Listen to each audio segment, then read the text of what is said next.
तर प्रत्येक मंत्र्याशी माझे चांगले संबंध असल्याचं सुप्रिया सुळे यांनी म्हटलेलं आहे। सुप्रिया सुळेंनी अजितदादांना प्रत्युत्तर दिलंय। लोकशाहीत प्रत्येकाला बोलण्याचा अधिकार असल्याचं देखील सुप्रिया सुळे यांनी म्हटलेलं आहे। विजय शिवतारेंच्या भूमिकेवरती सुप्रिया सुळेंनी ही प्रतिक्रिया दिली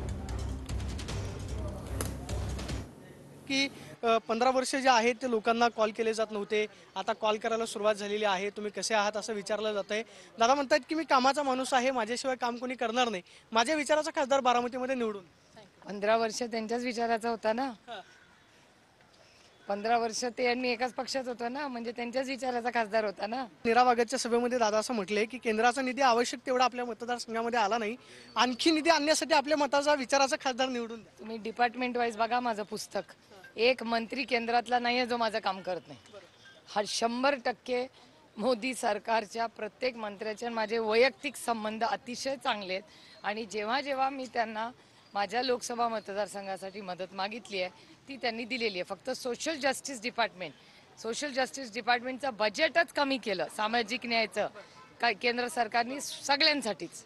त्याच्यामध्ये म्हणजे आमचा आरोप आहे की शिक्षण, आरोग्य आणि सामाजिक न्याय या तिन्ही डिपार्टमेंट्सला बजेटमध्ये या देशासाठी मोदी सरकारने हवे इतके पैसे दिले नाहीत। विजय शिवतारे असं म्हणतायत की मतदारसंघामध्ये 20 वर्ष झाले विकास झाला नाही, बारामती मतदारसंघ हा कोणाचा सातबारा नाहीये, यावेळेस सुळे नसतील, पवारही नसतील, माझ्यासारख्या कार्यकर्त्याला निवडून द्या। ते महाविकास आघाडीचा महायुतीचा घटक आहेत, त्यांच्याच पक्षामध्ये खरं तर ताळमेळ पाहायला मिळत नाही।